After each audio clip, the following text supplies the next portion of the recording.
그러면 개인적인 얘기를 좀 해볼까 하는데 네네. 메시지하우스에 대해서는 이해가 아마 다 되셨을 것 같고 저희가 2010년도쯤에 처음 뵀던 것 같아요. 제 첫 번째 회사 만들고 네. 한 3개월 됐나? 학부 후배랑 둘이 왔었죠. 그래서 영상에서도 얘기했던 망한 첫 번째 창업. 특정 회사의 흡수합병이 돼서 거기서 이제 서비스를 이어나가던 와중에 그때 블로그 마케팅 쪽을 전문적으로 하고 계셨고 소셜미디어 마케팅이라는 개념을 어떻게 보면 국내에서 되게 최초로 이렇게 말씀하셨던 대표님이 많이 아닌가. 널리 이야기하고 그렇죠. 다녔죠. 네, 방송도 많이 전도하고 나오시고. 다녔죠. 네. 그래서 이제 조언을 구한다고 이렇게 찾아가서 했는데 저희 서비스에 대해서는 별로 이렇게 관심이 없어요. 그게 치즈 케이크인가 뭔가 그랬어요. 플러스 치즈라고요? 네. 치즈택 아니고. 그래서 그때 저희들을 만났을 때 첫 번째 미팅에서 저희들을 많이 쳐다보지는 않았어요. 왜냐하면 처음 보는 사람이고 저는 학부배랑 주로 얘기를 했고 그 친구가 편하니까 막 얘기를 했는데 제가 잊지 않는 건 제인의 눈빛이에요.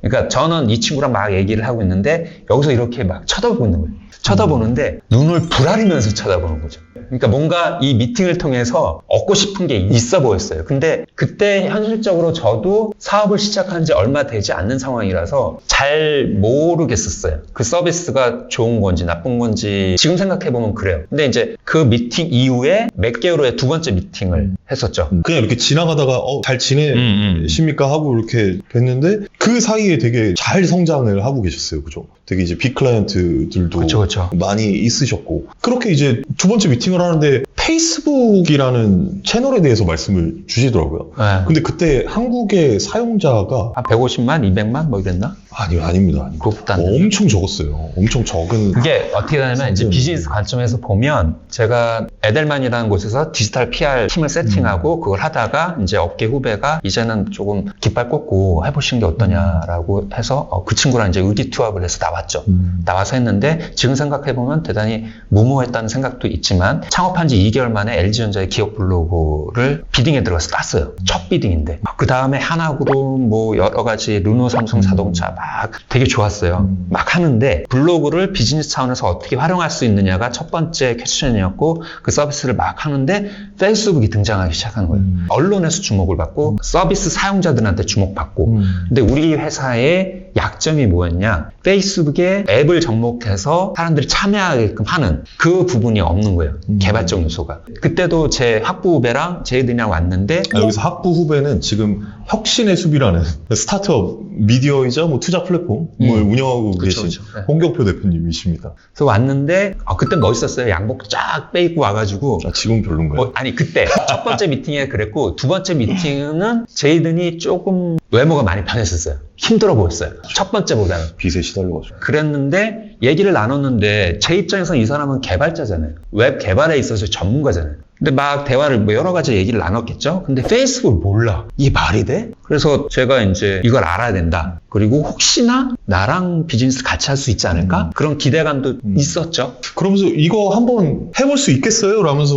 말씀을 주셨고 그러고서 사무실에 돌아가니까 다음날 페이스북 책 3권이 사무실로 도착해 있더라고요. 하나는 원문서적이었어요, 심지어.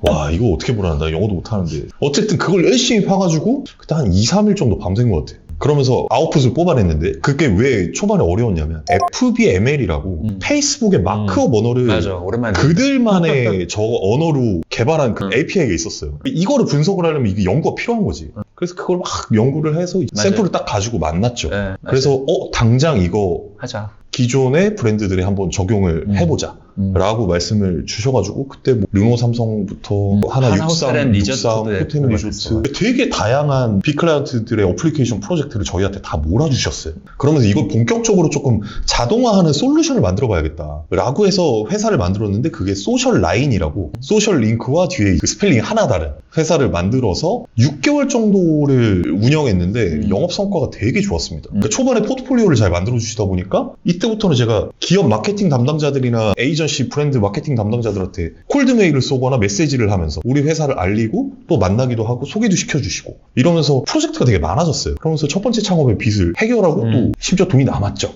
그러면서 되게 힘들어하던 저를 살려주신 은인이셨습니다. 그리고 나서도 이제 세 번째 창업을 할 때도 제일기획도 연결을 해주셔서 그렇죠. 저희가 공동사업을 하게 된 이런 물꼬를 터주셨고 이런 과정들을 계속 같이 하면서 어떻게 보면 제 제 비즈니스 인생, 스타트업 인생에서는 제가 어떻게 보면 유일하게 계속해서 조언을 구하고 도움을 요청드리고 또 혼나기도 하고, 그러니까 제가 좀 거만해졌다, 내 어깨에 뽕이 좀 들어간 것 같다, 내가 좀 혼나야겠다 라고 하는 시점에 이제 찾아뵙습니다. 옛날에 귓볼을 많이 잡아당겼죠. 좀 많이 끌려다녔어요. 지금은 안 하지만. 그래서 혼나기도 하고 또 제 메시지도 지속적으로 검증을 해주시고, 그리고 최근에는 제가 이제 사업적으로 제안 혹은 첨언 정도를 재밌는 게 뭐냐면 예전에는 그냥 제가 베풀기만 하면 되는 존재였어요. 상대적으로 가진 게 있었고 저희들은 부족한 게 있는 상황이었고, 근데 이게 나이가 들고 사회생활을 하다 보면 어느 순간 이게 유사해지거나 제가 약해지기도 해요. 근데 예전에 비즈니스 기회를 줬든 뭘 했든지 간에 저는 그 과정이 좋았던 거예요.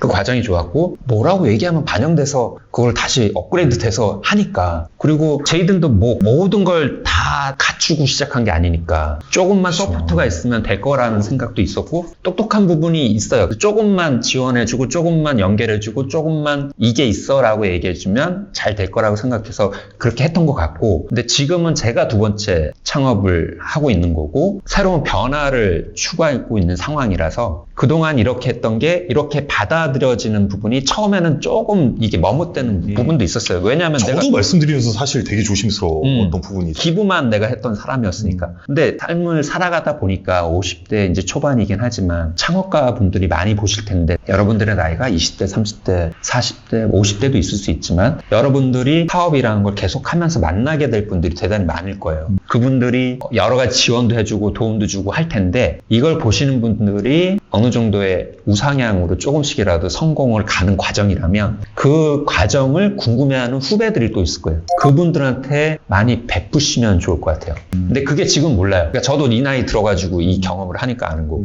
그러니까 그게 베푸는 게 아니에요. 인생을 살다 보니까. 다시 받는 부분들도 생기는 거죠. 동행. 그런 개념으로 가는 사고를 덧붙였으면 좋겠다. 이걸 좀 말하고 싶었어요. 창업하시다 보니까 저희 이렇게 공간도 내어드리고 또 저희가 첫 번째 고객이 되어드리기도 하고, 또 여러 가지 이제 사업적으로 약간 뭐 스킬적인 부분들이 조금 있지 않습니까? 이런 부분들을 계속 이렇게 첨언을 드리고 하면서 제가 반복적으로 말씀드린 내용이 있어요. 이제 내 턴이다. 내가 도움을 드릴 턴이 와서 너무 좋다. 내가 이렇게 잘 하고 있고 이게 경험도 잘 쌓고 도와주신 덕분에 너무 잘 성장했다라고 생각하고, 그런 부분들을 이제 제가 보답할 차례다. 그러니 필요한 부분이 있다면 되게 편하게 말씀을 주셔라. 이런 말씀을 계속 드리잖아요. 맞아요.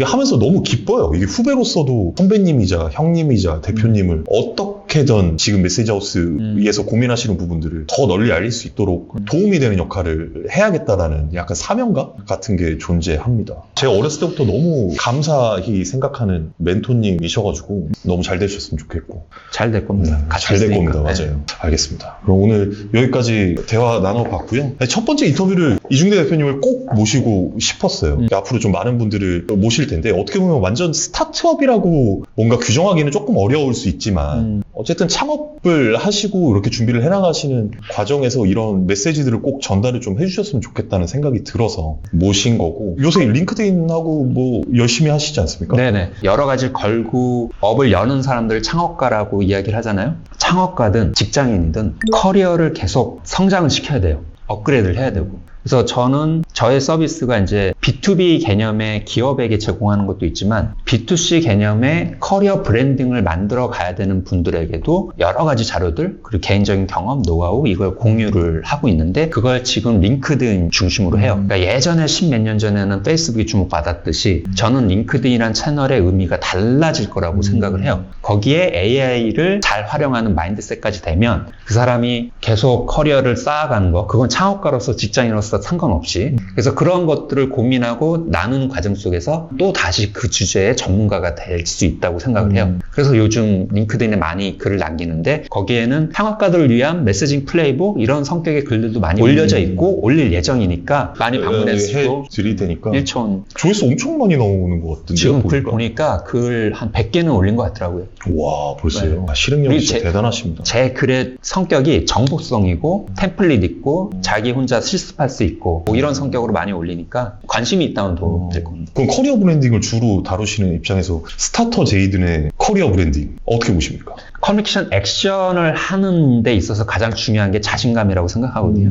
2월부터 유튜브 채널을 시작했는데 그 전에 제이드는 뭐 말을 잘하는 부분도 있고 여러 가지가 있었지만 이게 외부적으로 발현되거나 공유하는 활동을 안 했거든요. 아예 안 했죠. 근데 유튜브를 하면서 노하우를 대단히 많이 축적한 것 같고 업그레이드가 매번 되고 있다라는 생각이 들어요. 그래서 중요한 건 뭐냐면 저한테도 가끔 개인적으로 말씀을 주시지만 본인의 메시지가 어떤 영향력을 행사할까 이 부분에 대해서 계속 생각을 해주시면 좋을 것 같고 그리고 나의 의도가 무엇인가 본인의 실수했거나 뭐 이런 것들을 사람들한테 도와주려고 하는 부분들이 있잖아요. 네. 그런 것들에 대한 걸 6개월이든 1년이든 계속 하시면서 정기적으로 초심을 점검하는 그런 거 하면은 큰 무리 없이 본인의 생각에 대한 관점에 대한 영향력을 확보할 수 있지 않을까?